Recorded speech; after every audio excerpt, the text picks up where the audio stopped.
Bonjour à toutes et à tous.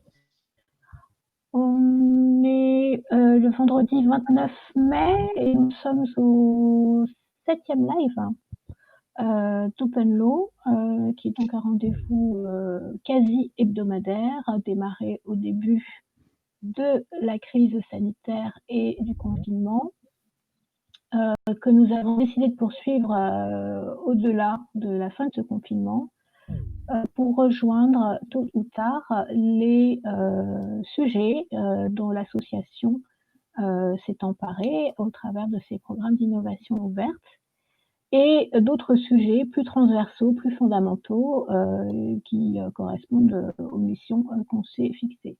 Et aujourd'hui, pour ce 7e live, justement, on s'intéresse à une communauté au sein de la communauté de l'innovation juridique qui est celle des Legal Tech et pour laquelle on avait déjà imaginé dans les années précédentes des initiatives telles que la charte éthique dont on va vous parler et à l'aune de cette crise qu'on traverse, donc là je parle pas tant de la crise sanitaire que de la crise économique et de peut-être la contraction des marchés que nous nous apprêtons à traverser. À l'aune donc de cette nouvelle crise, il nous a semblé intéressant en fait de reprendre le pouls de cet écosystème de l'innovation et partant des acteurs qui la composent, à savoir les Legal Tech, au travers d'une enquête dont Dan et Alexis vont tout vous dire, avec à leur côté Cyril de Villeneuve de Gino Legal Tech, qui, en sa qualité d'aspirant adhérent à l'association Open Law, puisque le process est en cours et on est ravis que tu nous rejoignes, Cyril, pourra réagir en fait en live et en show à la teneur des questions qu'on a voulu placer dans ce questionnaire.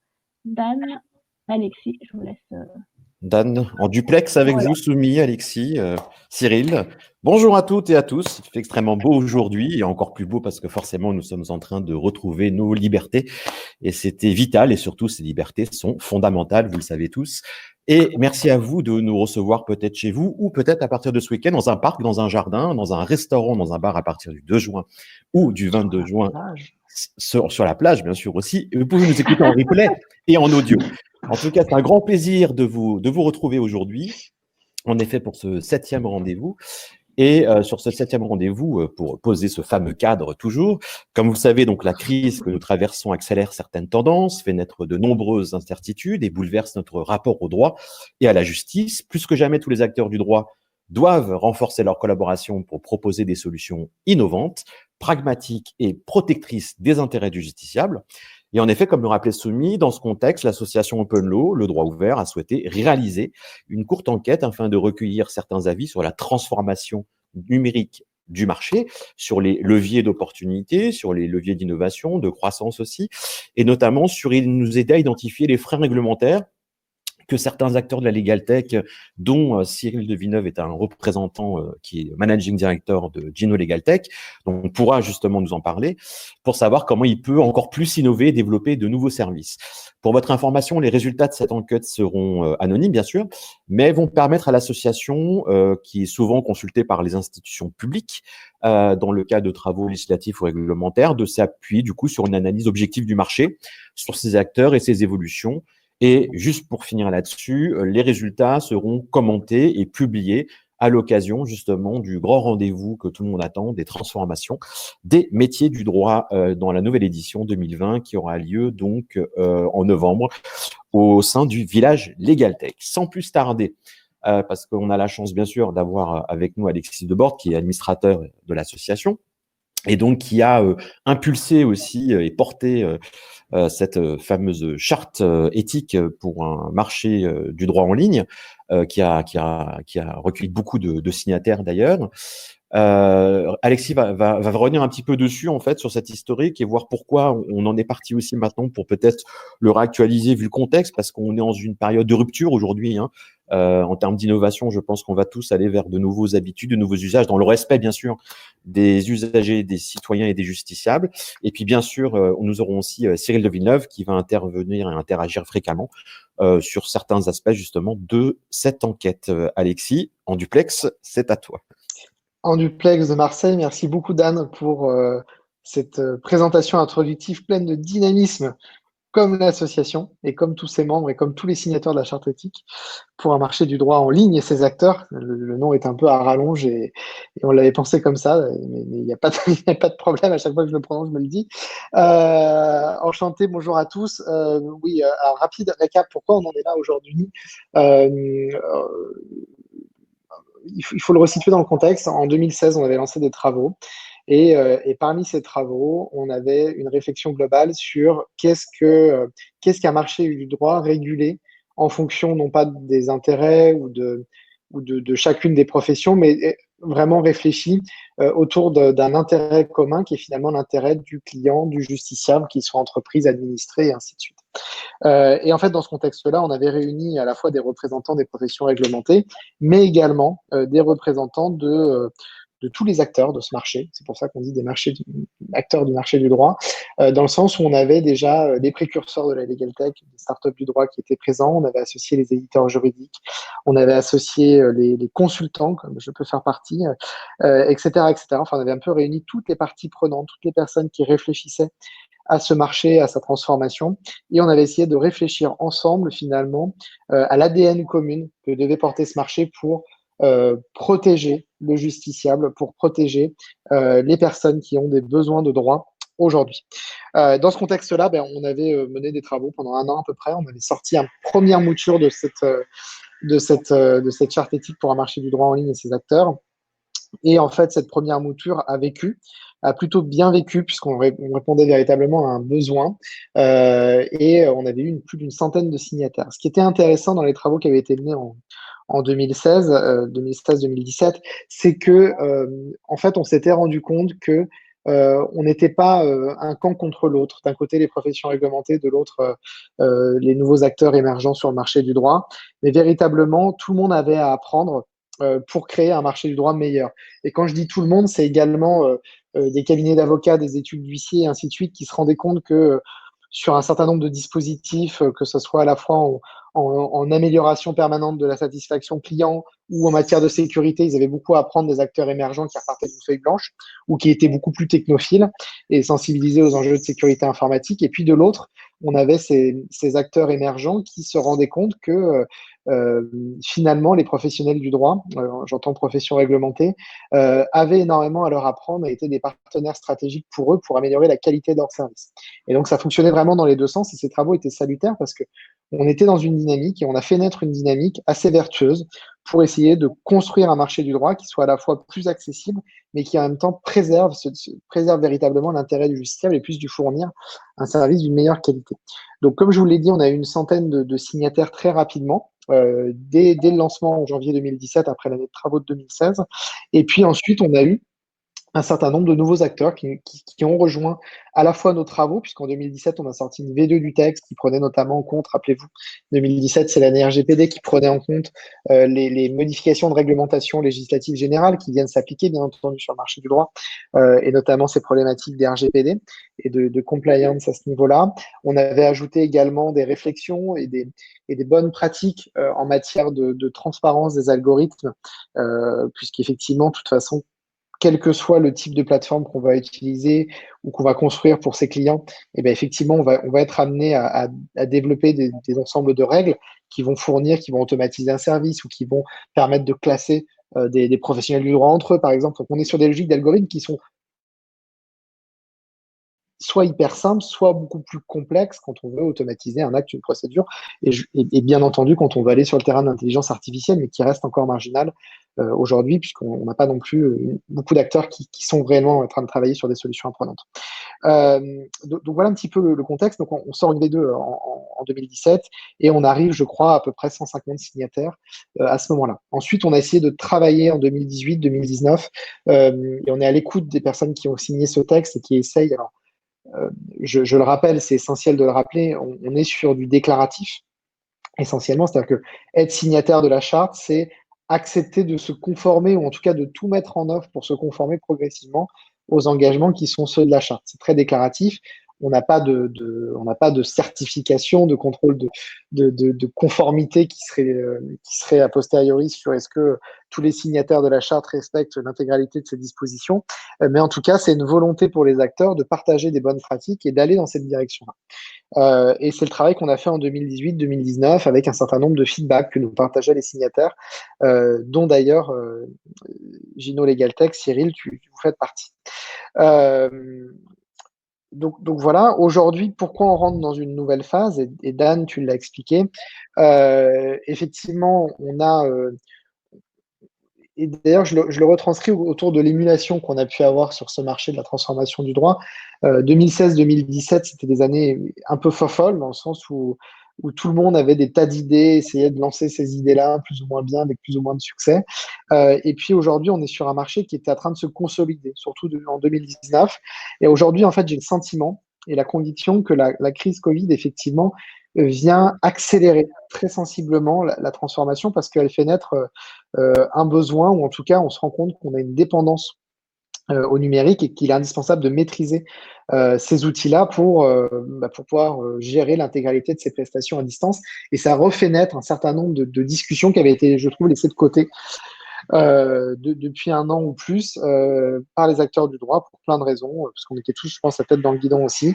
Et en tout cas, là, ça fait renaître un certain nombre de réflexions, et effectivement, il y a cette contraction du marché et cette accélération de cette tendance au numérique qui fait naître, en tout cas au niveau des professions réglementées que j'accompagne beaucoup en conseil, plein de réflexions qui sont à la fois d'ordre pratique et déontologique sur par exemple, le travail à distance. Quand on est un cabinet d'avocats, faire travailler ses collaborateurs à distance, on se posait des dizaines de questions sur est-ce qu'il peut, par exemple, faire des visios à son domicile, est-ce qu'il peut emporter des dossiers au domicile. Enfin, on se posait des tas de questions métaphysiques qui ont été résolues en l'espace de quelques jours avec la crise Covid, mais qui font naître aussi d'autres formes de questionnement sur la sécurité de son poste de travail, qui était pourtant un b.a.-ba, mais on voit ces questions-là qui sont en train d'arriver, d'émerger véritablement au niveau de la profession d'avocat. Et je faisais un webinaire sur cette question-là en début de semaine avec l'incubateur du barreau de Paris, donc c'était des réflexions qu'on avait. Donc voilà, il y a une accélération de toutes ces questions-là, avec effectivement un besoin du passage au tout numérique, mais ce tout numérique-là, il ne s'agit pas de faire n'importe quoi, il s'agit aussi de se dire, OK, quelles sont les conséquences de ce passage au tout numérique? Est-ce que finalement, jusqu'où on peut aller? Jusqu'où on ne peut pas, on ne doit pas aller? Comment fixer ces règles du jeu qui sont nouvelles et qui sont en fait extrêmement pratiques, puisqu'encore une fois, on a un certain nombre de règles qui sont sur le marché, qu'on avait définies, mais qui aujourd'hui sont rechallengées par ce tout numérique.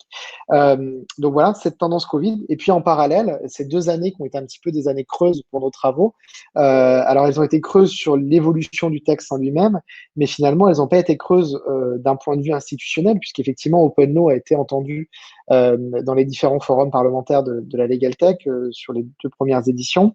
On a eu l'occasion d'ailleurs de présenter ces travaux et notre démarche.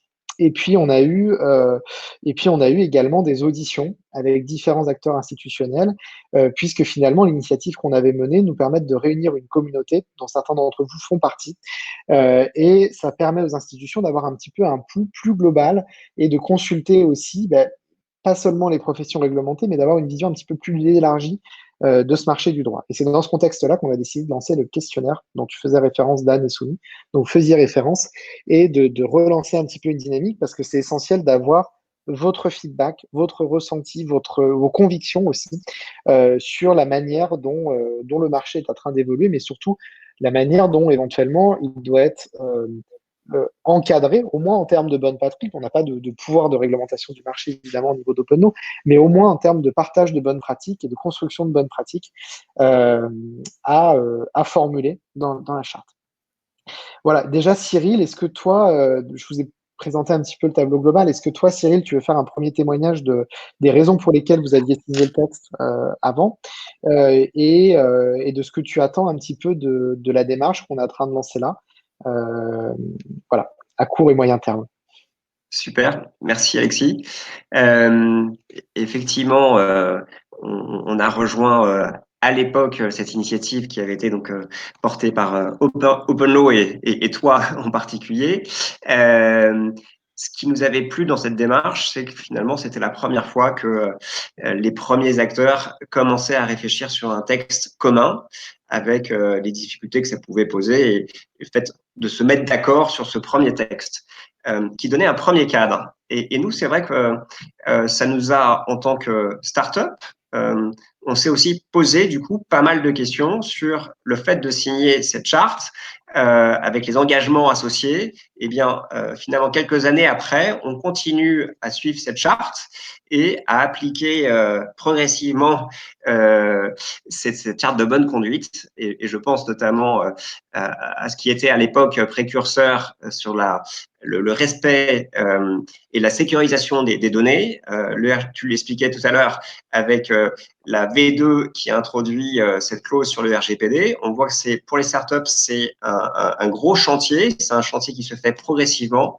Et nous, chez Gino Legal Tech, donc on est une société qui éditons un logiciel d'automatisation et de gestion de contrats, et nous servons deux marchés, les cabinets d'avocats et les entreprises. Eh bien, on remarque, et c'est vrai plus particulièrement pour le marché de l'entreprise, les grands comptes, on a des clauses maintenant de plus en plus étoffées, de plus en plus sophistiquées sur cette notion de RGPD. Et on voit bien que finalement, c'est un argument commercial de pouvoir dire aussi, eh bien, voilà, vous pouvez juger des fonctionnalités, de l'intuitivité de mon outil, mais regardez aussi ce point. Et c'est vrai qu'aujourd'hui, ces grandes entreprises vont être très vigilantes sur le respect des données et sur la sécurité. Donc, on sera ravis de pouvoir s'associer également à l'enrichissement de cette nouvelle version, parce qu'on croit qu'effectivement, il en va de la légitimité de notre écosystème, qu'il est important de continuer à renforcer ces dispositifs pour crédibiliser notre démarche et également le sérieux des offres qui sont aujourd'hui sur le marché. Ok, merci beaucoup Cyril. Dan, est-ce que tu veux ajouter un mot de ton côté? Est-ce que Non, je propose justement qu'on aille directement dans l'illustration concrète de tout ce qui a été dit justement et sur le squelette du questionnaire qui a commencé à être adressé dès hier. Alors, on va pas faire répondre Cyril en direct pour une question d'anonymisation, parce qu'on dit à tout le monde c'est anonyme, et puis Cyril va nous donner ses orientations, donc c'est pas logique. Alors, on va se mettre dans une situation où Alexis, Soumi, moi, on va monter peut-être là, on a peut-être une entreprise sur le marché de la Legal Tech. On va répondre aux questions rapidement, et je vais laisser Cyril peut-être s'arrêter sur une ou deux questions pour nous donner aussi justement son point de vue, son analyse. Alors, je vais partager mon écran. Je prends un risque dingue, mais je vais le faire. Alors, je partage mon écran. Pour des questions de confidentialité, bien sûr. Alors, c'est parti. Hop.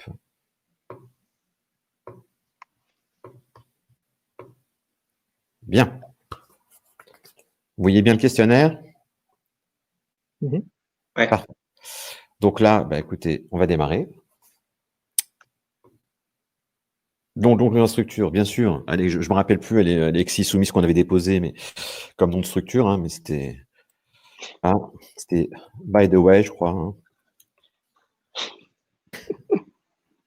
Différents noms d'association, as usual, voilà.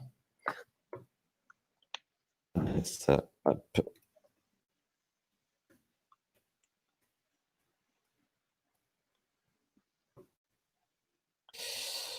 Eh bien, nous sommes sur une SAS. Alors. Et là, on arrive dans le dur du sujet. Dans le dur du sujet.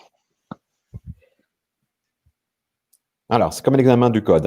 On a un choix multiple. Alors, eh bien, nous adressons en effet le marché des professions juridiques, bien sûr, des juristes et des directions juridiques. On a choisi de s'orienter plus vers du B2B que vers le marché du particulier.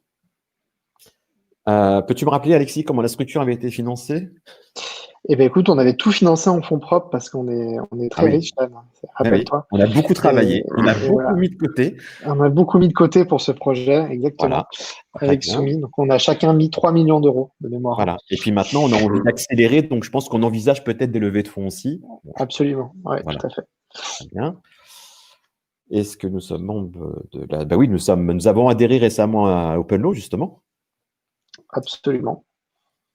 Et, et nous sommes dans des groupes de travail. Notre relation avec elle est complexe, hein, mais bon. C'est compliqué, tu sais. Alors voilà, grande question. Déjà, Cyril, est-ce que tu veux parler un peu de ce fait par rapport à la structure de Gino, par rapport à ce qu'on peut constater sur le marché aujourd'hui des legal tech? On a pas mal de professions réglementées aussi qui ont monté des solutions à destination des justiciables ou de professionnels ou de particuliers. Écoutez, oui, on voit différents cas de figure. Effectivement, des avocats qui se mettent à monter leur propre legal tech et certains d'entre eux font partie du réseau Avotech.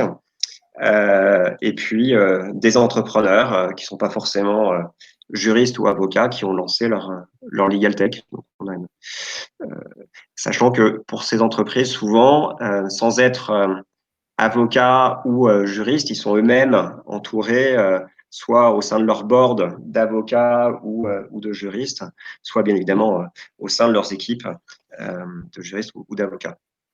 Ok, donc là, on va dire non.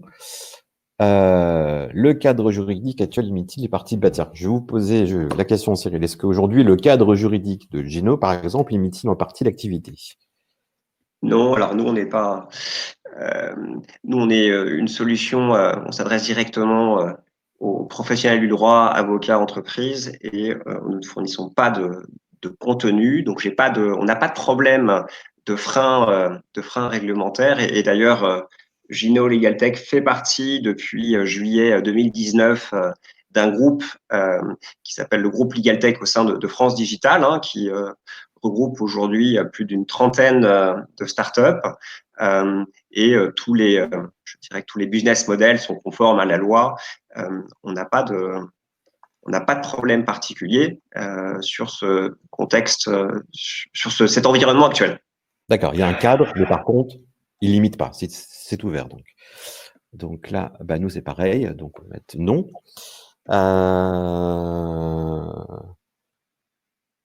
Ouais, c'est pareil. Est-ce que vous voulez nous soumettre de votre côté à vous, justement, aujourd'hui, peut-être des freins qui limitent peut-être l'activité aujourd'hui de Gino?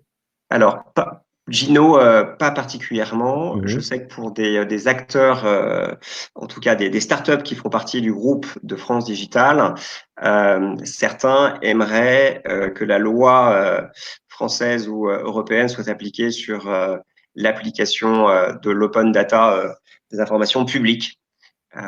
Et donc ça, D'accord. c'est ce qui peut être reporté aujourd'hui. Ouais. On va mettre. On a eu aussi cette réflexion en interne avec mes associés, mais bon, je vais la mettre. Hein. Pour aller peut-être un peu plus loin, ce que certains disent, c'est que finalement, on a certaines décisions qui sont publiques. Il y en a un certain nombre qui ne le sont pas encore, et si elles le sont sous des formats qui sont parfois difficilement exploitables. Donc ça aussi, c'est un sujet. Il y a la mise à disposition de l'information et ensuite il y a la structure de l'information. D'accord. Donc pareil, oui, donc en effet, Gino Legal Tech, donc signataire de la charte éthique pour un marché du droit en ligne et ses acteurs, nous aussi. Alors à ma connaissance, je ne connais pas après, s'il y a des chartes, alors après de plus en plus dans l'intelligence artificielle, on parle beaucoup de plus en plus de façon d'une charte éthique et d'un code déontologique justement lié au code de source directement dans la programmation des algorithmes, ce qui n'est pas notre cas pour nous par rapport à nos solutions. Donc, je mets juste charte éthique pour le marché du droit en ligne. Aujourd'hui, c'est celle qui est la plus avancée. Alors, êtes-vous favorable au partage de horaires avec les professions du droit? Alors. Ça répond vraiment à une problématique très concrète hein, qu'on voit très souvent. Enfin, moi, que je vois en accompagnant certains avocats qui créent soit au niveau de leur cabinet d'ailleurs, soit sous la forme de start-up créées de manière accessoire, où en fait on a vraiment des enjeux mais finalement je suis en train de générer une activité pour un tiers qui est importante. J'aimerais que nos intérêts soient alignés. Comment je peux faire? Et là, en fait, on se heurte à une problématique qui est liée à la déontologie de la profession d'avocat, en l'occurrence, qui est l'interdiction faite de pouvoir faire de l'apport d'affaires, de pouvoir partager ses honoraires avec des tiers à ce niveau-là. Et donc, en fait, on se heurte à une problématique où que font la plupart du temps les plateformes? Et bien, en fait, elles vont faire du partage d'honoraires de manière déguisée. Alors, je ne devrais pas le dire comme ça, je vais me faire taper sur les doigts, mais c'est une réalité. C'est-à-dire qu'en fait, elles facturent des frais techniques euh, en fonction du type de prestation, par exemple, qu'elles vont apporter, ou en fonction de la qualification du lead qu'elles vont apporter aux professionnels du droit.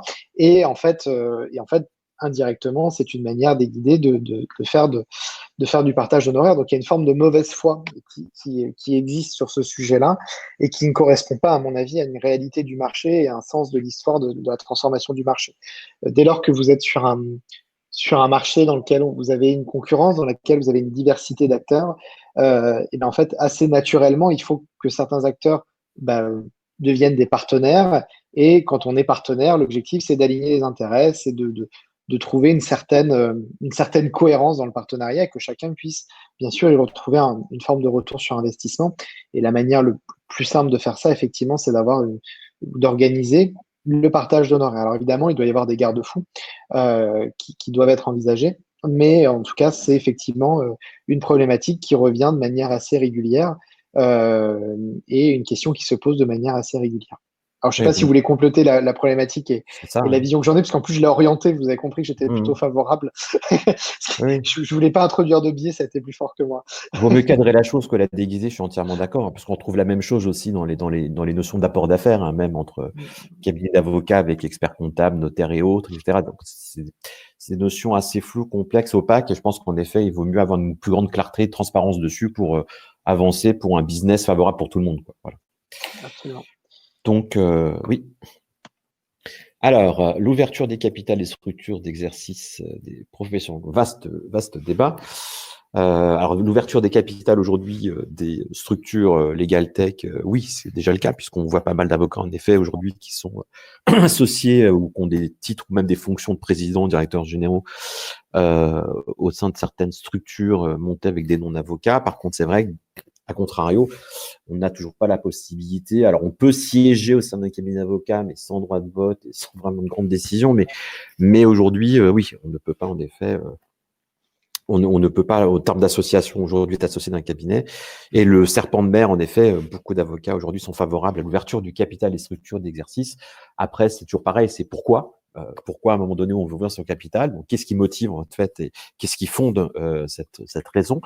Et puis surtout aussi, c'est que une structure d'une profession réglementée va avoir du mal à convaincre des fonds et des investisseurs privés, en effet, puisque les modèles ne sont pas trop scalables et que tout repose en partie aussi beaucoup sur les associés ou sur les avocats ou certains notaires. Ouais. Pour compléter aussi, Dan, ce que tu dis, il y a je vais essayer de pas l'orienter, je vais essayer de pas orienter mon propos, mais il y a des enjeux véritablement alors, ce qu'il faut savoir déjà, c'est qu'il y a des professions réglementées à l'étranger sur lesquelles, par exemple, il y a les alternatives business structure au Royaume-Uni qui existent et qui permettent d'avoir des montages dans lesquels des capitaux extérieurs sont associés et financent des cabinets d'avocats. Je vais plus loin, en Australie, il y a même des cabinets d'avocats qui sont rentrés en bourse. Et je crois même d'ailleurs au Royaume-Uni, il y a également le cabinet DWF qui est également rentré en bourse assez récemment. Donc on se rend bien compte qu'ils font appel à des capitaux extérieurs pour financer un développement, pour financer également leur transformation.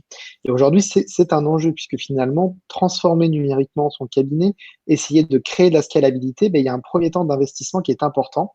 Et la grosse problématique aujourd'hui des cabinets ou des professions réglementées, c'est qu'elles n'ont pas le capital. Le capital, il est ailleurs, alors, sauf à apporter énormément en compte courant d'associés ou en capital de départ, mais on est quand même globalement assez limité, et puis ça crée également des inégalités entre ceux qui ont des fortunes personnelles et les autres. En fait, on est bloqué dans cet investissement-là qu'on doit faire, et surtout, si on doit le faire, on va en assumer 100% des risques.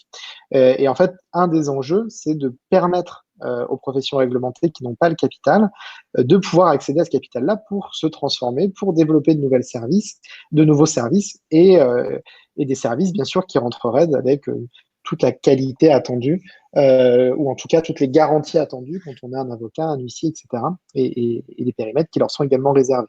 Donc l'idée aussi de cette ouverture du capital, c'est pas d'avoir une financiarisation nécessairement des professions réglementées et de leur structure, mais c'est plutôt de leur donner les moyens d'investir pour pouvoir se transformer également, au même titre que des startups qui arrivent sur le marché et qui se créent de départ, mais qui en même temps vont être limitées à un moment donné dans leurs prestations, puisqu'elles vont arriver sur un terrain qui va être réservé à des professions réglementées. Donc voilà, l'idée c'est de pouvoir donner un petit peu une égalité de chance à tout le monde, que ça soit sur cette question numéro 13 sur l'ouverture du capital, mais aussi sur la question 12 de l'apport d'affaires.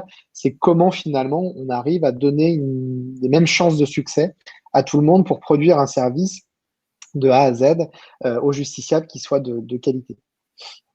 Tout à fait. Donc, Sachant que si oui, je peux corroborer, il y avait aussi des discussions pour ouvrir le capital, mais en mettant aussi des garde-fous pour que, par exemple, les investisseurs ne prennent pas la majorité. Par rapport à cette question, finalement, il y a aussi des conditions qui peuvent être apportées à cette ouverture au capital. Oui, tout à fait. Alors, on va mettre oui. Alors, pensez-vous que la définition du conseil juridique devrait être clarifiée, devrait-elle relever du périmètre exclusif des professions réglementées? Quelqu'un veut réagir dessus? Tu as quelque chose, tu veux dire quelque chose, Cyril, peut-être ou... Non, parce qu'on est moins concerné Et on va chez tous, Legaltech, oui. mais... Ouais. On va tous prendre des, voilà, on va Non, mais alors, passer. Voilà. non, juste, attends, Dan, non, quand Oui. même, j'aimerais quand même dire un truc là-dessus. En fait, c'est une question qui est hyper pointue parce qu'aujourd'hui, c'est pas la définition de consultation juridique ou de conseil juridique, en fait, est pas claire. Elle est en principe réservée à certaines professions suivant les périmètres, mais en fait, il y a un vrai flou.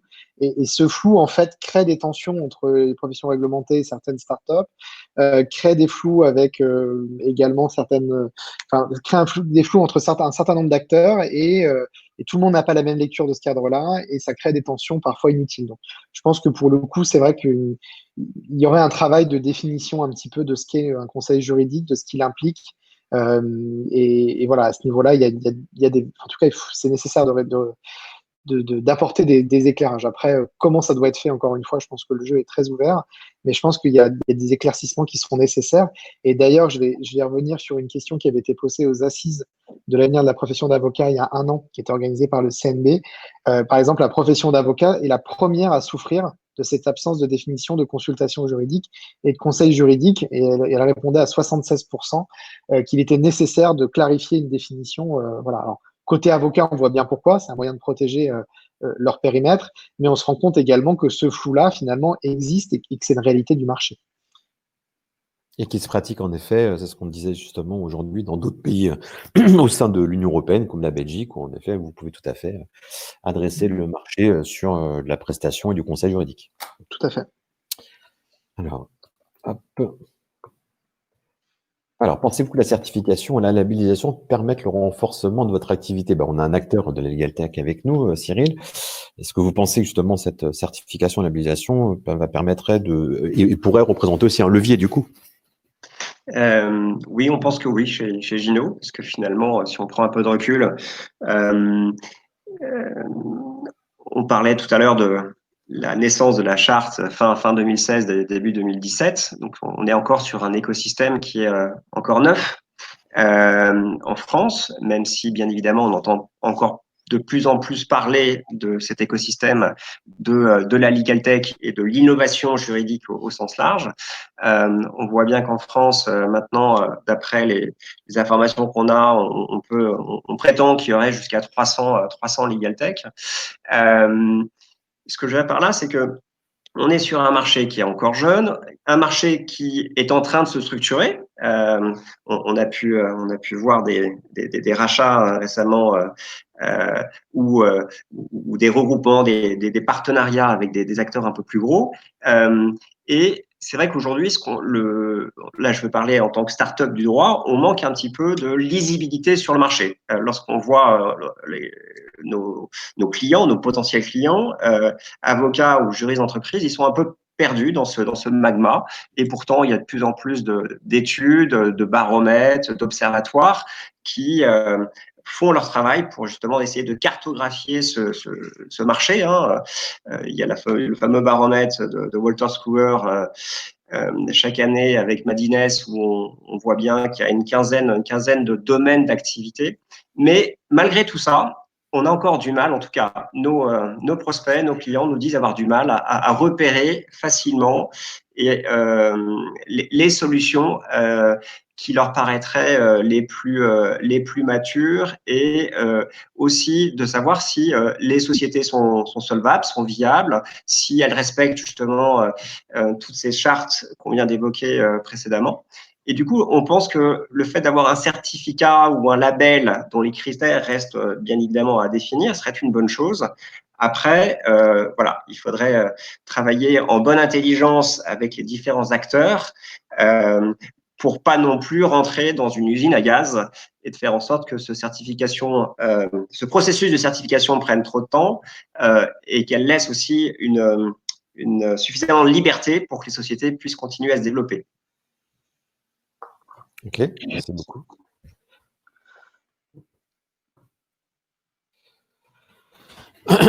Bon, on va pas vous poser la question.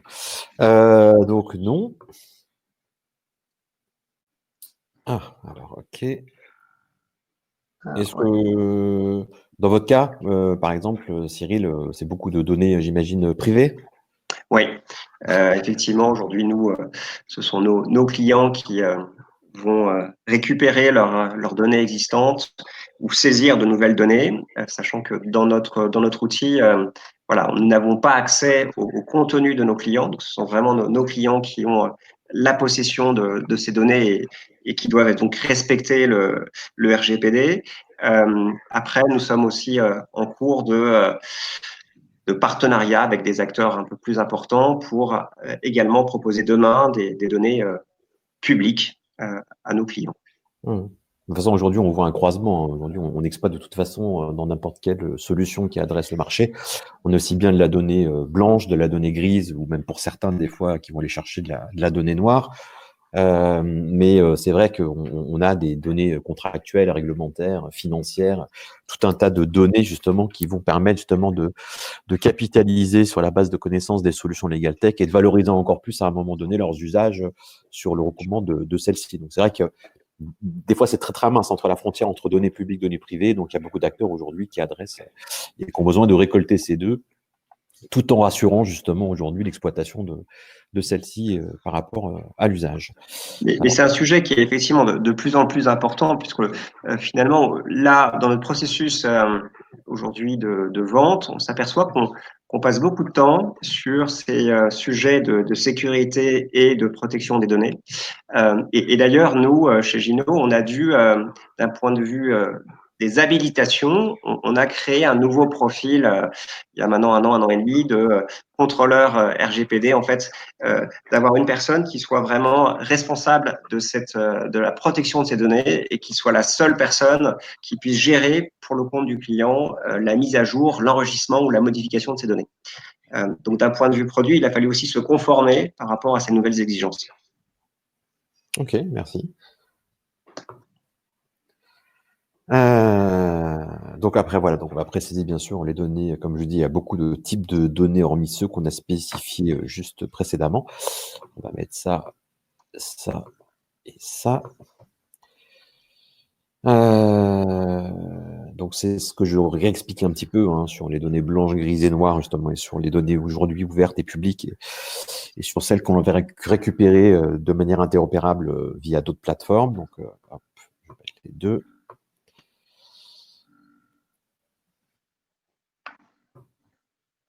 Voilà.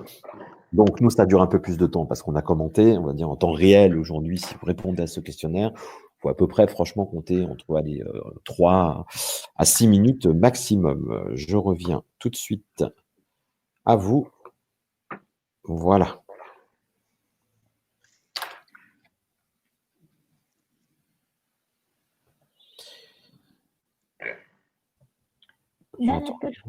Dan, est-ce que je peux me permettre de préciser que on a un calendrier que tu as évoqué tout à l'heure.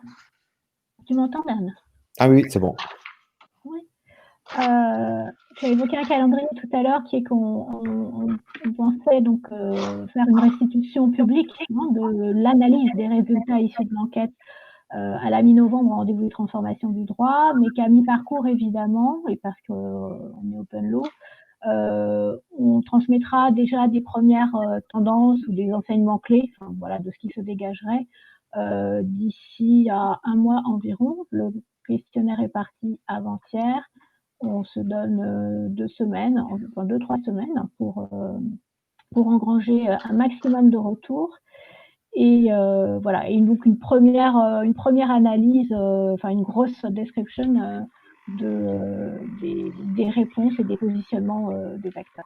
Alors, je permets de rebondir justement sur ce que tu m'as dit. Merci beaucoup, Soumi, pour le relais.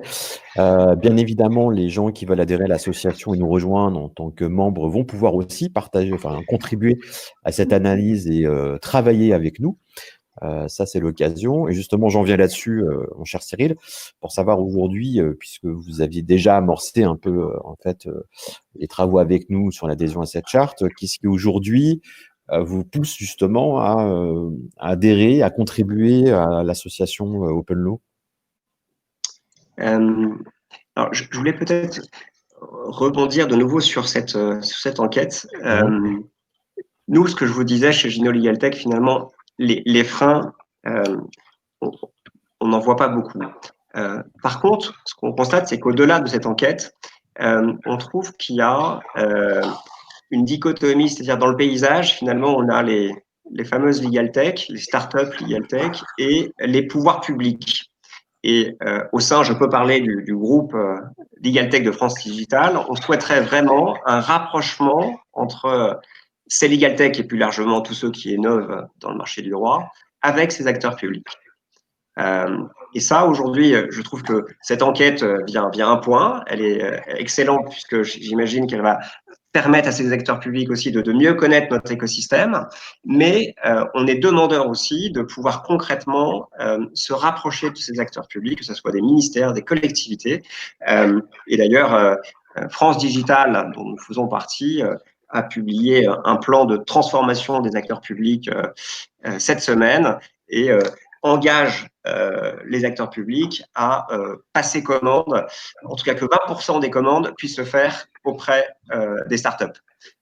Et donc, c'est vrai qu'aujourd'hui, voilà, nous, on souhaiterait vraiment pouvoir, et je réponds du coup à ta question, en tout cas, l'une des raisons, c'est aussi de pouvoir se rapprocher des acteurs publics avec l'ensemble de l'écosystème. On pense qu'en adhérant à Open Law, finalement, on a fait le constat qu'il y avait peu de legal tech, en tout cas de start-up legal tech qui étaient adhérentes, adhérentes personnes morales. Et on pense que c'est important aussi de pouvoir exprimer notre voix avec d'autres acteurs plus importants ou des cabinets de conseil, des professeurs, des étudiants. Et que justement, ce groupe de legal tech qui existe aujourd'hui chez France Digital puisse aussi évoquer ces différents projets plus simplement avec vous, sans passer par personne interposée. Je pense que c'est important.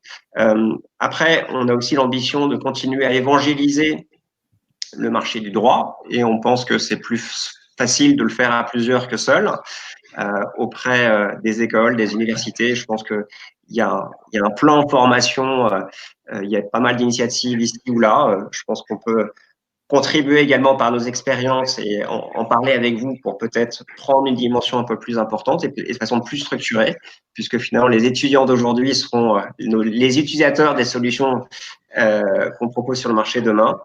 Et puis, je pense que on a des sujets phares. On parlait de l'intelligence artificielle, du RGPD. Il y a peut-être aussi des approches communes pour que la France, qui aujourd'hui est le deuxième pays au monde à avoir le plus de legal tech, puisse aussi exprimer sa voix en Europe et dans le monde. C'est très clair. Jean Gano voulait intervenir. Bon, je voulais juste avoir vous m'entendez? Oui. Oui. Juste avoir une précision qui était se rapprocher du gouvernement, bien évidemment sans violer les règles de distanciation sociale, c'est-à-dire se rapprocher pour parler avec eux.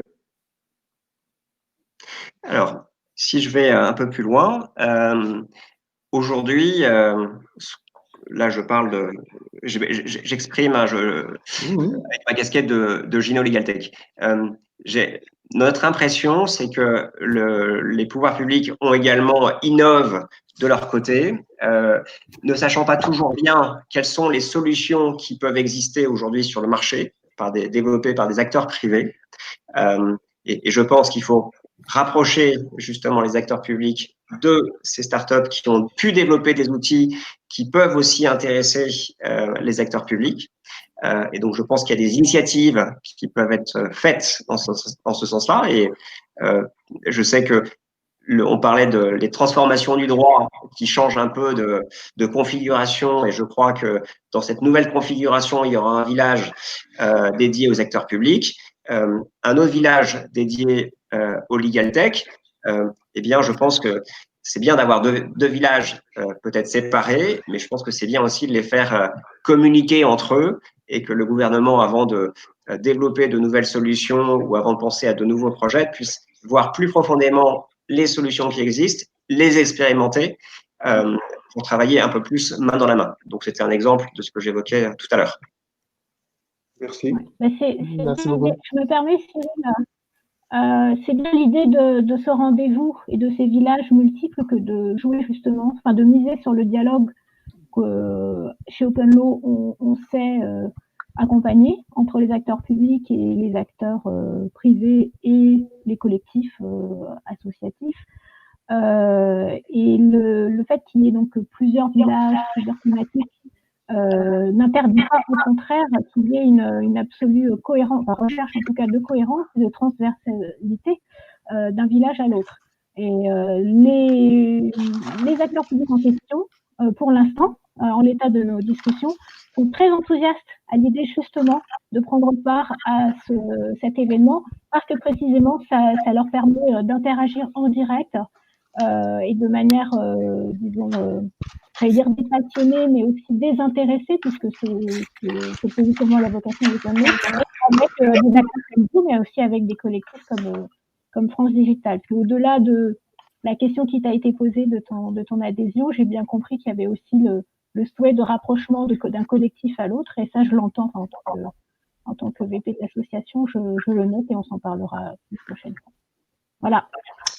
Parfait, merci. Eh bien, il est 12h52. Je ne dis pas que nous crions famine, mais bon. Ah oui, allons à d'autres occupations aussi, un peu moins associatives, mais plus gustatives. Alexis, merci infiniment de ta présence. Merci beaucoup aussi Cyril de Villeneuve, je rappelle, Managing Director de Gino Legal Tech. Et puis, Soumi, si tu veux, toujours pareil, nous faire un petit mot de revoir jusqu'à la semaine prochaine. Voilà, c'est surtout pour vous inviter à nous rejoindre la semaine prochaine, puisque précisément, on parlera donc le vendredi 5 juin du rendez-vous des transformations du droit. Enfin, on prend ce créneau, on prend une heure pour expliquer le dispositif, l'intention, et on le fait en s'accompagnant, comme aujourd'hui avec toi, Cyril, d'un des acteurs qui pilotera le village Legal Design en l'occurrence, et qui est le collectif Lab Legal, donc emmené par Stéphanie Marais-Matardière et Didier Kettels. Voilà, donc rendez-vous vendredi 5 juin à 12h sur le lien Jitsi qui va bien. Merci Dan, merci. Merci pour votre invitation. Merci. Merci, bon après-midi, bon week-end. Merci, au revoir. Au revoir. Au revoir.